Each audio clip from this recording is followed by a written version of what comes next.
Bueno, buenas noches hermanos, qué alegre que ya estamos acá nuevamente para un estudio bíblico de los martes a las 7 y piquito.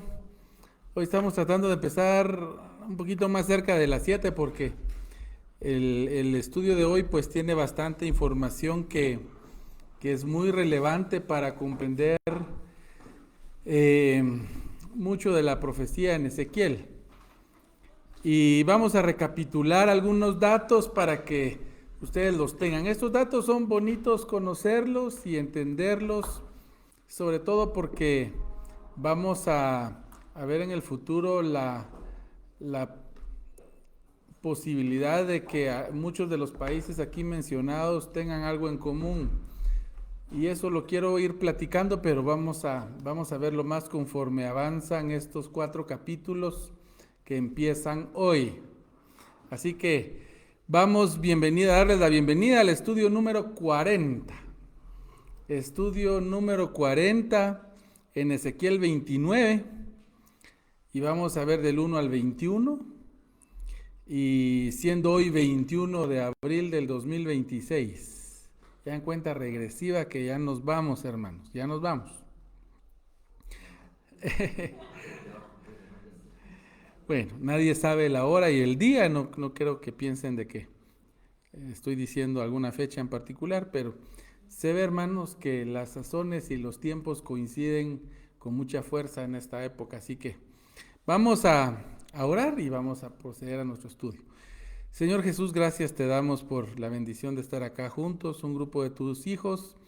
Gracias por todas las personas que nos puedan ver a través de las redes sociales o de algún medio, Señor, que tú lo permitas, que otras personas puedan verlo y también que sea de bendición para todo aquel que oiga tu palabra, no porque me oigan a mí, sino porque es tu palabra la que voy a tratar de exponer, Señor, y perdona nuestras fallas como expositores. Tu palabra es perfecta, nosotros somos falibles, Señor. En tus manos ponemos este estudio, que tú nos dirijas, que tú des entendimiento a nuestra lectura y a lo que estamos viendo, Señor, y sobre todo tomar ejemplos para vivir una vida agradable a ti. Gracias, Señor, en el nombre de Jesús pedimos todo, amén. Muy bien, terminamos, hermanos, la profecía contra Tiro, ¿se recuerdan? Y vimos un poquitito sobre Sidón, y porque de Sidón se habló poquito, y vamos a empezar hoy la última nación por la cual Ezequiel profetiza, por orden del Señor, que se profetiza en contra de esta nación, y esa es la nación de Egipto. Se recuerdan que al inicio vimos algunas naciones que se mencionaron, pero no con tanto detalle como pasó con Tiro. 3 capítulos, casi 3, porque el tercero pues lo comparte un poquitito con Sidón.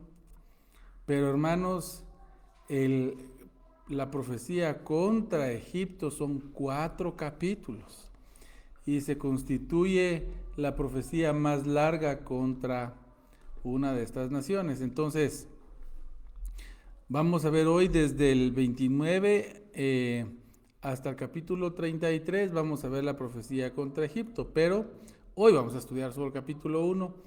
La mayoría de expositores bíblicos que estuve yo también analizando, oyendo y tomando ideas y viendo también cosas en las cuales no estamos de acuerdo, este mensaje lo dan en un solo mensaje y toman solo ciertos puntos. Pues la idea de estos estudios, hermanos, no es ser así, sino ver con un poco más detalle.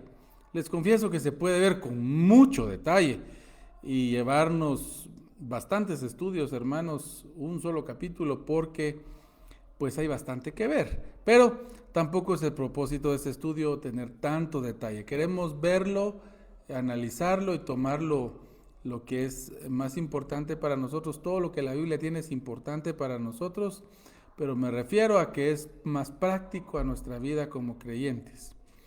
Así que vienen 4 capítulos concernientes a Egipto. En este capítulo hoy vamos a ver al inicio cómo se va a decir con antelación la destrucción de Faraón. Luego van a haber al menos 3, 4 versículos que se van a dedicar se va a profetizar la destrucción de Egipto.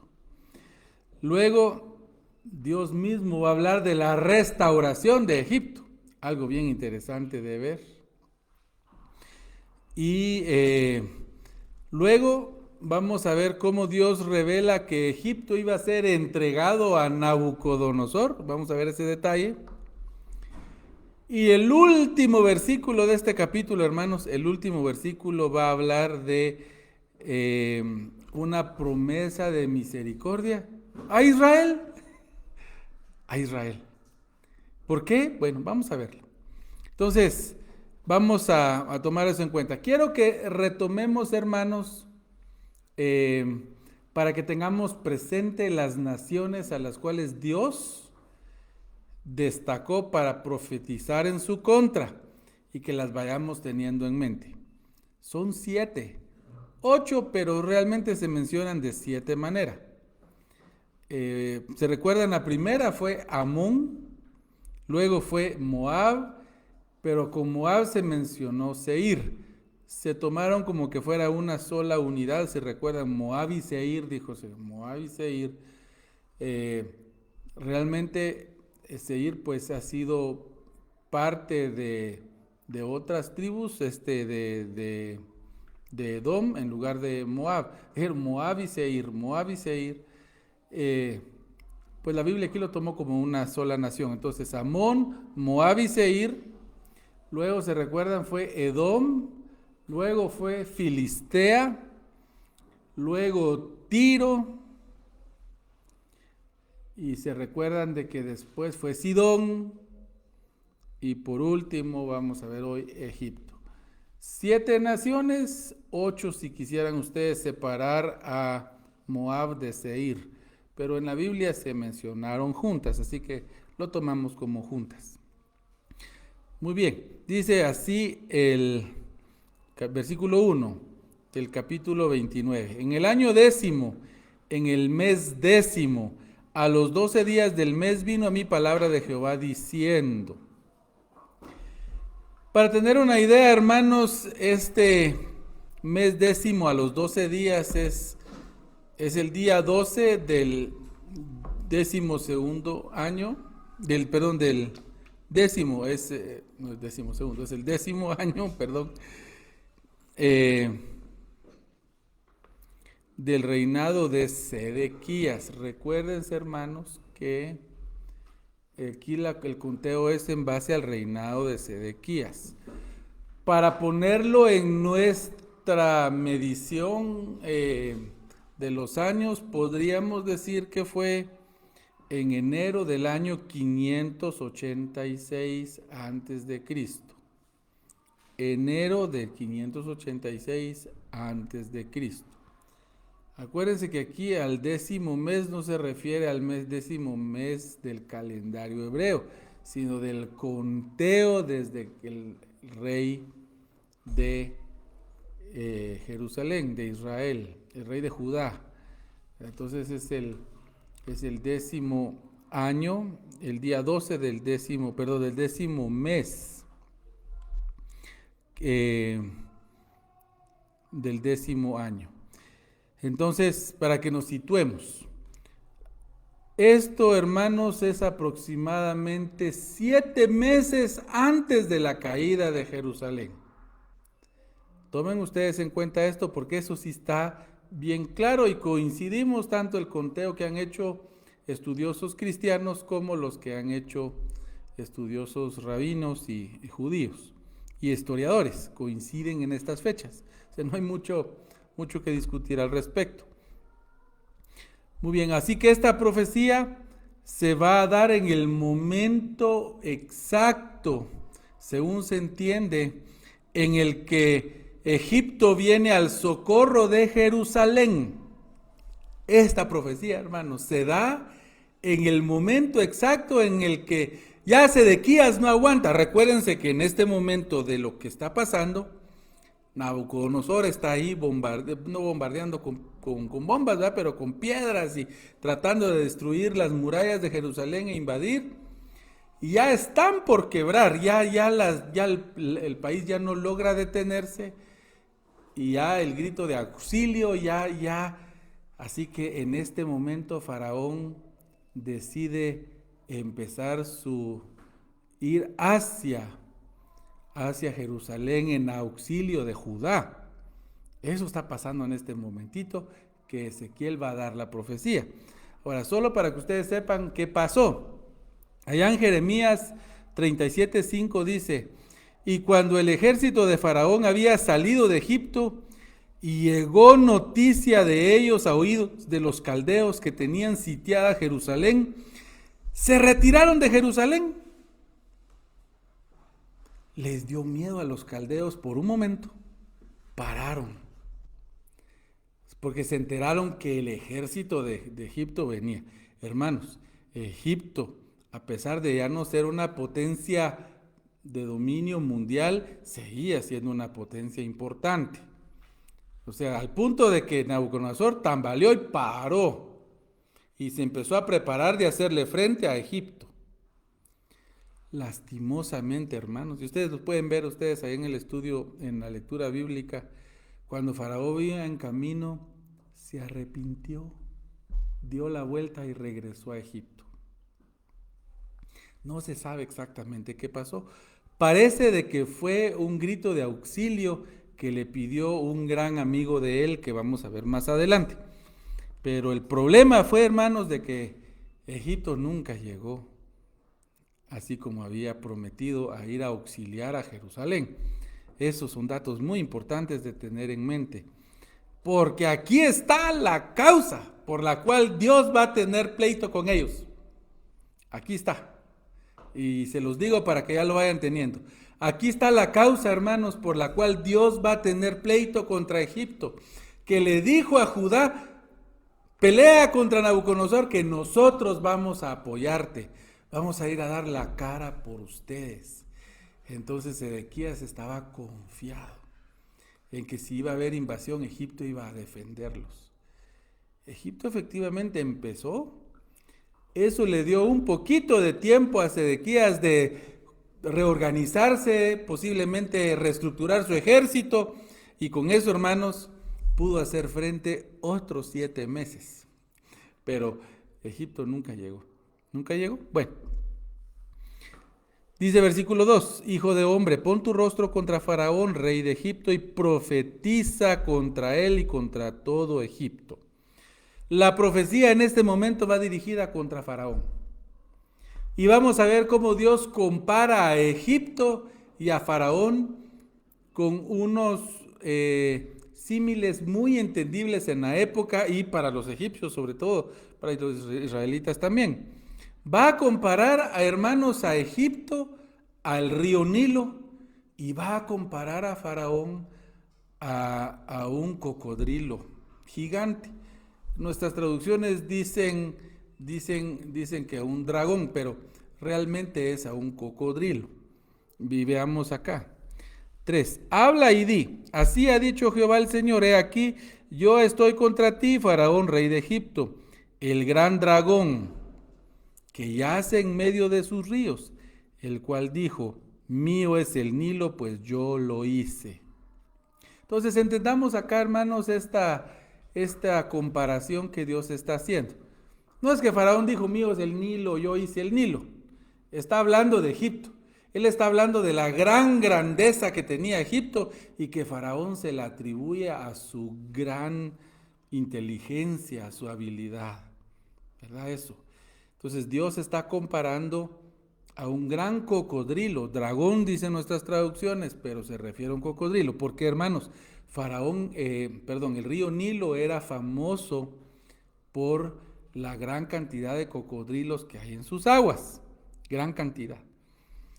Y hermanos, no sé, los que han visto algunas representaciones, Disney hizo una del príncipe de Egipto hablando de Moisés, y ven cuando iba iba flotando el pesebre, digo yo, el Moisés que le llamamos, ¿verdad? En honor a Moisés, el cesto con Moisés adentro. Se ve que cocodrilos iban tratando de comérselo. Muy interesante quien lo hizo porque está siendo muy, muy acucioso como la Biblia presenta al Nilo. Muy interesante. Pero bueno, interesante que lo tomen en cuenta. Veamos un poquito la identidad de este faraón porque es interesante saber. El faraón es un tal faraón Jofra o Jofra. Este es nieto de Necao. Necao es famoso en la Biblia porque fue el que le dio muerte a un famoso rey de Israel, rey de Judá. ¿Se recuerdan quién? A Josías, el último gran rey bueno de Israel, de Judá. Pero bueno, tengan eso en mente. Este faraón Jofra, hermanos, reinó, y esto, hermanos, lo sabemos bastante porque hay muchos escritos del gran historiador Heródoto que dio muchos detalles de esto, así que esto no me lo estoy inventando ni nadie, sino está históricamente grabado, sabemos bien. Entonces Jofra, hermanos, reinó más o menos 25 años y fue un faraón próspero en Egipto. Mucho poder, por eso él se sentía confiado, se sentía poderoso y por eso él se sentía con la libertad de decirle a los de Judá, no tengan pena que aquí estoy yo. Sin embargo, algo pasó que hizo quebrar y no cumplirle la promesa a Judá. Vamos a ver algunas posibilidades, pero hermanos, Necao, el abuelito de este, mató a Josías. Allá en 2 Reyes 23-29, se los leo brevemente, dice: en aquellos días Faraón Necao, rey de Egipto, subió contra el rey de Asiria al río Éufrates, y salió contra él el rey Josías. Josías tan bueno, tenía que meterse en esta guerra que no era suya, le va a hacer frente a Egipto, y Necao lo mata. Bueno, lo mató, dice, así que lo vio en Megido. Ahí fue donde mató al buen gran rey Josías. Algunos creen que posiblemente el rey más grande que tuvo Judá por su gran conversión a la ley de Jehová y a Jehová. Eso es para que ustedes vayan entendiendo quién era este Jofra. Ahora aquí cuando dice mío es el Nilo, pues yo lo hice, en el hebreo dice mío es mi Nilo, de tal manera que él se atribuye el haber llevado a Egipto a ser lo poderoso que era, y que no solo era poderoso, sino que el objetivo era que era para él, era de él y para él. Entonces, Heródoto, hermanos, nos dio bastante información con respecto a este Jofra. Versículo 4: yo pues pondré garfios en tus quijadas, y pegaré los peces de los ríos a tus escamas, y te sacaré de en medio de tus ríos, y todos los peces de tus ríos saldrán pegados a tus escamas. Bueno, si el Nilo es a Egipto, los peces es a la gente de Egipto. Y lo que está diciendo Dios es de que yo le voy a dar cacería, lo voy a pescar, le voy a poner un garfio en el hocico de este cocodrilo, y por jalar ahí lastimosamente se va a venir muchos peces atados a sus escamas. En otras palabras, mucha gente va a sufrir defendiendo a este faraón, hermanos. ¿Cuántas veces nosotros no sufrimos por defender políticos? Es triste, hermanos. Defendamos causas justas, defendamos causas correctas, pero no defendamos a personas solo por defenderlos. Podemos parar siendo un pececito arrastrado en las escamas de un tirano o de un mal rey. Como me dijo una vez una persona que nos vio discutiendo sobre un político, a mí, a un amigo y a mí, Ustedes peleando pues políticos, ni los conocen. Y si los conocieran no darían nada por ustedes. Miren, está bien que nos apasionemos por nuestras ideologías, siempre y cuando, como cristianos, hermanos, primero es nuestra fe, porque es necesario obedecer a Dios antes que a los hombres. Es necesario obedecer a Dios antes que a los hombres. Segundo, hermanos, cuidado de que no estemos defendiendo a alguien como Jofrá y paremos arrastrados en su mala suerte, bueno, en su castigo que Dios le trae, y nosotros vayamos de corbata por apoyar cosas que no corresponden. Dice el 5, y te dejaré en el desierto a ti y a todos los peces de tus ríos, sobre la faz del campo caerás. No serás recogido ni serás juntado, a las fieras de la tierra y a las aves del cielo te he dado por comida. En otras palabras, Dios va a dejar a Egipto desolado, como ir a ver un desierto que no hay nada, y que si ahí cayó un gran cocodrilo con peces y ya no hay agua, se mueren, y aprovechan las fieras del campo, hermanos, y las aves de rapiña a comérselos. 6. Y sabrán todos los moradores de Egipto que yo soy Jehová, por cuanto fueron báculo de caña a la casa de Israel. Y ahí está, hermanos, lo que les digo. La Biblia lo va a decir más claro, pero noten acá, aquí está la razón por qué Dios va a permitir esta destrucción y la va a mandar, de hecho, a Egipto. Dice, primero, para que sepan los moradores de Jehová de Egipto, que yo soy Jehová. Yo soy Yahvé, Yod-Hei Vav-Hei, yo soy Jehová. Por cuanto fueron báculo de caña a la casa de Israel. ¿Cómo así un báculo de caña? Exacto. Si usted está con gran necesidad de apoyarse en algo, a usted le dan una buena muleta, le dan un bastón que lo aguanta. Pero le dan una cañita, hermano, donde usted se apoya. La misma caña lo hace a usted quebrarse, caerse, dislocar sus hombros, tropezar. Fueron, hermanos, en otras palabras, fueron tropiezo a Israel porque le prometieron ayuda y no cumplieron. Esa es la razón. Noten, hermanos, nuevamente cómo el juicio sobre Egipto viene por haber engañado a Israel. A Judá le dijeron, vamos a estar con ustedes contra Egipto, y cuando la ayuda fuera necesitada, no llegaron. Muy bien, dice el 7. Bueno, solo quiero decirles de que algunos estudiosos consideran que muy probablemente fue Jofrá el que incitó a Sedequías a rebelarse contra Nabucodonosor. O sea, le animó, yo voy a estar con vos, yo los voy a apoyar, no tengan pena. Y por eso, a pesar que el profeta Jeremías, a pesar de que Dios le decía a Sedequías, acepta y mantener tu convenio con Nabucodonosor, porque aunque vas a ser siervo, vas a vivir bien. Nabucodonosor no te va a destruir.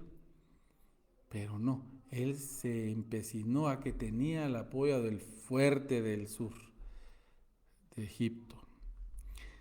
7. Cuando te tomaron con la mano te quebraste y te rompiste todo el hombro.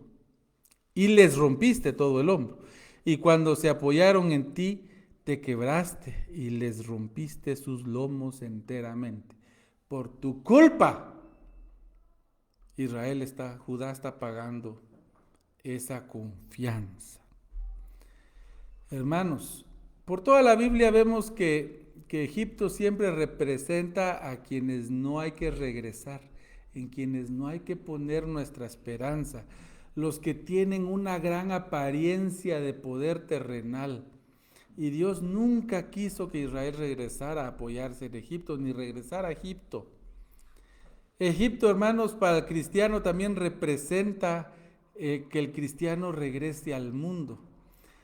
Que el cristiano, en lugar de confiar en Dios, empieza a utilizar la forma de vivir y de operar del inconverso y las formas mundanas. Empieza a hacer sus negocios, no como Dios manda, sino al estilo de todo el mundo. Él se apoya en que así es como funcionan las cosas. Así de terrible es cuando el cristiano se apoya en el mundo, hermanos. Como cuando Israel confía en Egipto. Cuando usted realmente está en problemas, el mundo no va a venir por usted. No. Usted va a caerse con el mundo por usar el sistema mundial, mundano de vivir.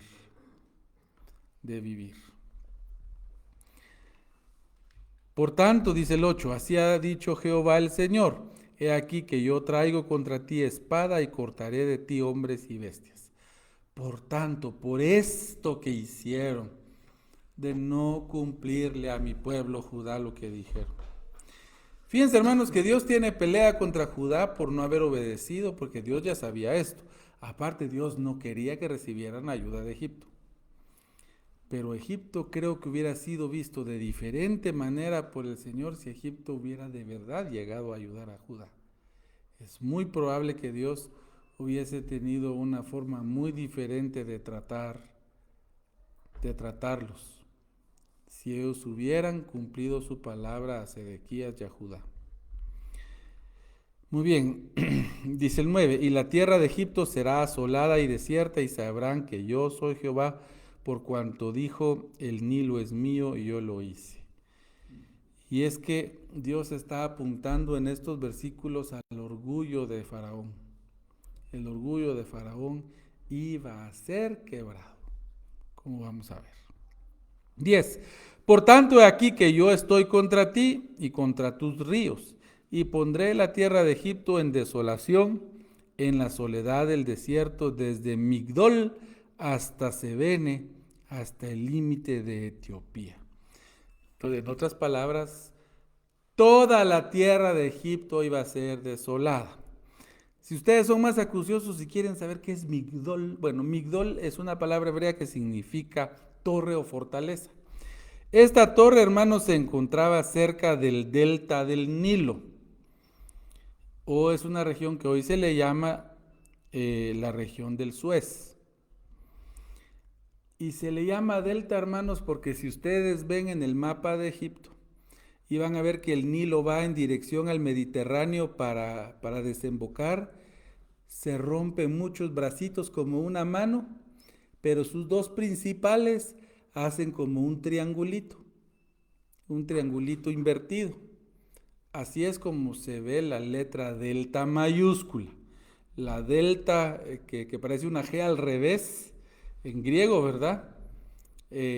No, sino la delta mayúscula, que es como un triangulito. Así se ve esa ramificación, que es la parte norte de Egipto. Entonces ese es Migdol.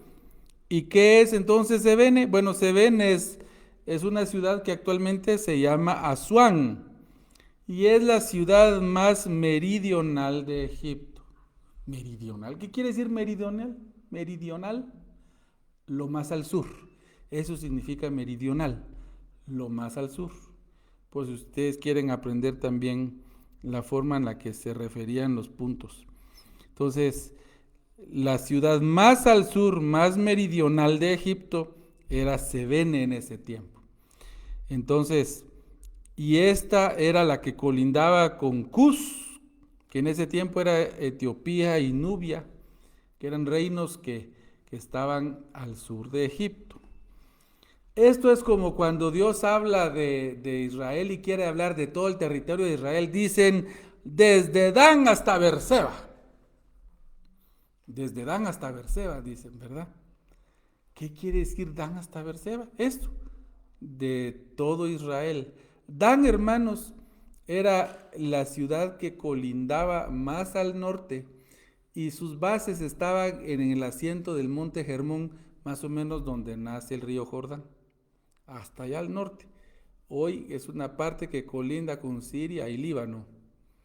Hasta ahí a la base del monte Hermón, ahí está Dan.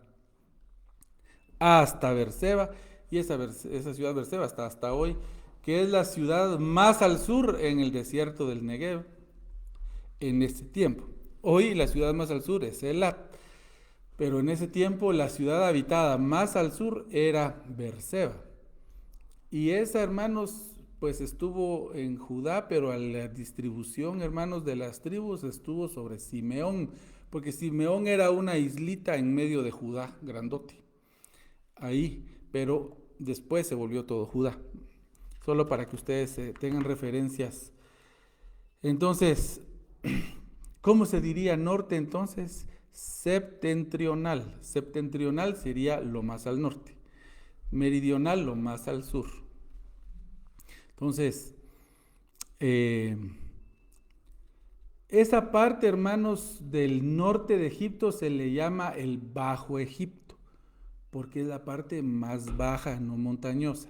El Alto Egipto es al sur, en dirección a Etiopía.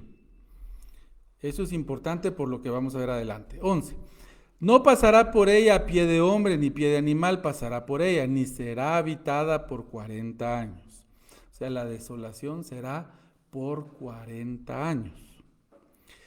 Y pondré a la tierra de Egipto en soledad, dice el 12, entre las tierras asoladas, y sus ciudades entre las ciudades destruidas estarán desoladas por 40 años, y esparciré a Egipto entre las naciones y lo dispersaré por las tierras. Y ahí vamos a ver por qué se refiere a esto, porque aquí hay un dato importante. 13. Porque así ha dicho Jehová el Señor, al fin de 40 años recogeré a Egipto de entre los pueblos entre los cuales fueron esparcidos. Dios habla de la destrucción de Egipto, pero también habla, hermanos, de su restauración. Después de estos 40 años, Dios los va a traer de vuelta. Estos 40 años, hermanos, más o menos se cumplen al mismo tiempo que se cumplen los 70 años que Judá fue al exilio. Más o menos, por supuesto. Mientras que Egipto fue 40, Israel fue 70 años al exilio. O sea, 30 años más. ¿Y al mismo tiempo? Sí, 40 años estuvieron juntos en el exilio, por decirlo así. 30 años que se adelantó Judá al exilio. 30 años antes de que esto pasara. Se fueron al exilio la primera vez, desde la primera vez. Y después de eso fueron 30 años. A los 30 fue Egipto. Exactamente. ¿Cuántas naciones estuvieron así como Israel y Egipto? Buena pregunta. Por lo menos las que estamos viendo hasta acá, que ya van 7 con seguridad, pero sabemos de que Babilonia conquistó muchas más. Vamos a ver en los capítulos más adelante un grupo de naciones que son muy interesantes de estudiar porque hacen un conglomerado de tierras que hoy tienen una cosa en común, y se los voy adelantando. Una única cosa en común, no tienen otra cosa en común este grupo de naciones que vamos a ver, ni la raza, porque aquí hay árabes, hay egipcios, los egipcios no son árabes, hay persas, los persas no son árabes, hay sidonios, fenicios, pero hay una cosa que tienen en común todas las naciones que vamos a estudiar en estos capítulos: la religión. ¿Y cuál es esa? El Islam. Es lo único que tienen en común. Y están predichas desde estos capítulos y el Salmo 83, que ustedes lo pueden ir viendo. En el Salmo 83 se nombran estas ciudades, estas naciones, que hoy casualmente son las naciones musulmanas. Ahora, digo yo que hay un valor que ver. Yo pienso que sí. Muy bien, adelante. Dice 14. Y volveré a traer a los cautivos de Egipto y los llevaré a la tierra de Patros, a la tierra de su origen, y ahí serán un reino despreciable. Aunque Dios los va a restaurar a su tierra, hermanos, no van a volver a ser hermanos. Hermanos no van a volver a ser poderosos. Van a ser, y hasta la fecha, hermanos, ustedes hablan de Egipto, pues es una nación grande, con cierta fuerza, pero no es Egipto de la antigüedad. No, ni de cerca. Ya nunca más. Ya nunca más. Que nunca más. Ahora, Patros, hermanos, es a lo que en la Biblia se le llama el Alto Egipto. Patros es la región que, así como nosotros diríamos, el altiplano, ¿verdad? Cuando nos referimos a esta región por donde nosotros estamos, Patros, hermanos, es el Alto Egipto, es a donde Dios los iba a restaurar, y eso está al sur de Egipto. Nos confunde un poco, ¿verdad? Porque cuando uno dice alto siempre piensa para arriba y que para ahí está el norte. No, el Alto Egipto está al sur, desde el Cairo hasta Sebene, que es la ciudad que acabamos de ver, más o menos donde empieza Cairo hacia el sur. Vean sus mapas ahí en Google Maps, hermanos, en Google Earth más bonitos. Tienen hacerse una idea de todo esto. Muy bien. Dice el 15, en comparación de los otros reinos será humilde. Nunca más se alzará sobre las naciones, porque yo los disminuiré para que no vuelvan a tener dominio sobre las naciones. Tal y como el Señor lo predijo. Dice 17, y aconteció, en el año 27, en el mes primero, el día primero del mes, que vino a mí palabra de Jehová diciendo. Y quiero, hermanos, que noten acá que aquí el escritor, guiado por el Espíritu Santo, hace un paréntesis de algo que va a pasar en el futuro. De hecho, va a pasar al final de estos 4 capítulos, pero lo puso acá porque está poniendo todas las desolaciones de Egipto y cómo va a acabar todo, para hacer un gran todo, pero aquí se adelantó. Noten la fecha que nos da ahora. Dice, el año 27, estábamos viendo el año 10º, ahorita saltó hasta el año 27, ¿verdad? Notan eso, ¿verdad? El profeta está poniendo algo que pasó mucho después en este momento. Dice, del mes primero, el día primero del mes, que vino a mí palabra de Jehová diciendo. Aquí hay otra revelación. Dice el día primero del mes, posiblemente entre marzo y abril del 571, hablando en nuestro calendario. Entre marzo y abril del 571 antes de Cristo. Ahora, hermanos, este momento coincide cuando termina el asedio de Nabucodonosor contra Tiro. Este año 571 cabal coincide cuando Nabucodonosor al fin conquista Tiro. Bueno, ya estudiamos un poco que conquista el Tiro continental. La isla de Tiro no cayó. Tuvo que hacer un acuerdo con los fenicios de Tiro para ya terminar. Él ya estaba cansado, hermanos. Una guerra que le costó a Nabucodonosor, y aquí nos lo va a contar la Biblia también. Esto que se los dije lo vimos históricamente, pero aquí Dios lo va a decir. ¿Cómo le fue de imposible? Y es que los fenicios de Tiro, hermanos, tenían una gran flota de naves que mantenían con vida la islita de Tiro, la pequeña isla que está a 800 metros fuera del continente. Ahora está unida, ¿verdad? Pero en ese tiempo estaba separada. Entonces ellos mantenían con provisiones, y con provisión. Nabucodonosor se cansó y aceptó un acuerdo en donde Tiro quedó mal, pero Nabucodonosor se desgastó. Babilonia, hermanos, estaban con poca fuerza. Ahora, para entender también un poco qué pasó, lo que se cree que pasó, hermanos, cuando Egipto dio la vuelta y ya no fue a Judá, es que Egipto recibió una llamada de auxilio, hermanos, del rey de Libia. En ese entonces un tal Adicrán. Este Adicrán era íntimo amigo del faraón Jofrá. El faraón Jofrá y este Adricán eran íntimos amigos. Y este rey libio estaba recibiendo una invasión terrible por parte de los cireneos, de Cirene. Esta región de Cirene, hermanos, está en lo que hoy es actualmente Libia, pero era una región que estaba habitada por griegos que venían específicamente de una isla que es muy famosa hoy en Grecia, turística. Santorini, la famosa Santorini de hoy, esa de casitas blancas. un grupo de griegos de ahí zarparon hacia África y en la región de Libia hicieron esta colonia de Cirene, y estos estaban expandiendo sus dominios y el rey libio Adricán ya no podía contenerlos y pidió auxilio a Faraón. Y este Jofrá decidió dar la media vuelta, se cree que así pasó, puede ser que no, hermanos, esta es interpretación, y que eso fue lo que hizo ya no ir a apoyar a quien le había dado su palabra, a Judá, y se fue a pelear contra los cireneos, con los de Cirene. Tristemente, hermanos, para Faraón, pues, los de Cirene les dieron una matazón terrible y derrotaron a Egipto y a Libia juntos, estos griegos de Cirene. Los derrotaron, al punto que Egipto viene derrotado, sin fuerzas, regresando de la guerra contra Cirene. Viene derrotado.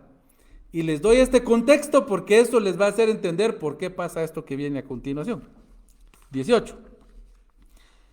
Hijo de hombre, Nabucodonosor, rey de Babilonia, Nabucodonosor, rey de Babilonia, hizo a su ejército prestar un arduo servicio contra Tiro.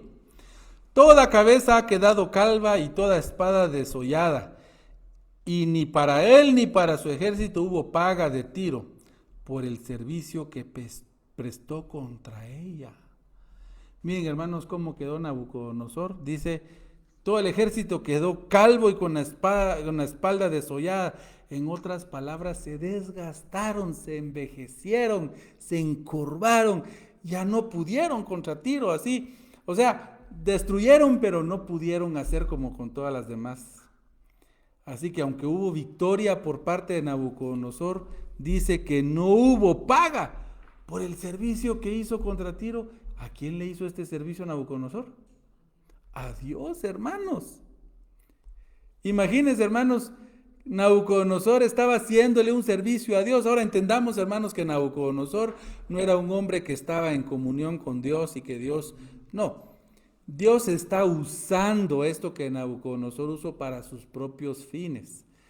Sin embargo, por estar haciendo este trabajo, Dios lo ve como una deuda y eso Dios se lo quiere pagar. Es que, hermanos, cualquier cosa que se haga para el Señor, Dios no lo deja sin paga. Eso debemos saberlo. Incluso para los inconversos. Si un inconverso hace algo, alguien que no es ni cristiano, pero hace algo bueno, Dios lo ve bien. Para esto no gana la salvación, hermano. La salvación no se puede ganar así. La salvación es un regalo que Cristo hizo por nosotros. Para todo aquel que en Él cree, tiene la salvación. Pero nuestra vida cristiana también es así, depende de nuestras obras, cómo nos va aquí. Y si servimos al Señor, el Señor nos bendice. Y aquí, hermanos, el Señor está bendiciendo hasta este que estaba sirviendo, del que estaba ejecutando el castigo que Dios quería darle a Tiro. Ahora, noten el 19. Por tanto, así ha dicho Jehová el Señor, he aquí que yo doy a Nabucodonosor, rey de Babilonia, la tierra de Egipto. Y él tomará sus riquezas y recogerá sus despojos y arrebatará botín y habrá paga de su ejército. Miren, es una paga porque le va a ser muy fácil a Nabucodonosor conquistar Egipto, porque Egipto viene derrotado de su lucha en Libia contra los cireneos. Así que Nabucodonosor va y ahí cobra el botín. Ahí despoja a Egipto y Dios permite que ellos regresen a casa pagados. Muy bien. 20. Por su trabajo con que sirvió contra ella le he dado la tierra de Egipto, porque trabajaron para mí, dice Jehová. Nosotros creemos que Dios tiene el control de todo, hermanos. Por eso no hay tal cosa de que esto es un accidente, Dios lo permite. Ahora, a veces no es cosas que Dios quiera en su voluntad absoluta, pero hay cosas que Dios hace y permite en su voluntad permisiva, que incluso va en contra de su carácter, pero que Dios en su soberanía lo utiliza en sus planes. Dios en su soberanía utiliza todo lo que hasta nos podría parecer como malo, Dios lo utiliza en sus planes. Dios no puede ser burlado, hermanos. Y Dios no es injusto que permite que a un inocente sufra si no hay una razón de peso justa para él, para sus planes y para su justicia divina. Entonces, dice el 21, para terminar, en aquel tiempo haré retoñar el poder de la casa de Israel y abriré tu boca en medio de ellos y sabrán que yo soy Jehová. En aquel tiempo voy a restaurar el poder a Israel, dice. No, leamos bien, porque hace la diferencia. ¿Voy a qué? Haré retoñar. ¿Qué quiere decir eso? Que hay una pequeña muestra de que Israel no está muerto, que Israel sigue vivo. Hay un retoño. Es como cuando hubo una helada y el arbolito que usted tenía y su frutal se secó, pero de repente usted ahí, con esperanza que no se haya muerto, a los días ve que sale un retoñito. Está vivo, dice usted. Usted le poda la parte que está muerta y otra vez crece. ¿Qué tiempo es ese? Es el de Nehemías. Ese es el tiempo en el tiempo de la caída de Egipto. A eso se refiere. En el tiempo de la caída de Egipto. O sea, estamos hablando del final de la conquista de Tiro. Ahí es donde hace retoñar Dios a Israel. No es que ya Israel está en su tierra, no. Posiblemente ahí es el momento en que ellos están hallando a gracia delante de... A los 30 años. Exactamente. A los 30 años, sí, porque faltan los 40. Exacto, a los 30. Muy, muy buena observación. Ahora, notemos unas cosas ahí importantes que ayudan para la profecía bíblica. En aquel tiempo haré retoñar el cuerno a Israel, dice ahí, a la casa de Israel. El cuerno. La traducción está correcta. El cuerno se refiere al poder, se refiere a la fuerza, al poder que tenía ahí. Y este es un retoño que da muestras de vida y potencial de llegar a ser una nación poderosa. Y si ustedes voltean a ver hoy, ustedes saben que esa pequeñísima nación, hermanos, es poderosa, poderosa, poderosa. Y sabrán que yo soy Yahvé, Yod Hel Vav Hei. Así dice en el original, o como nos lo traduce Reina Valera, Jehová.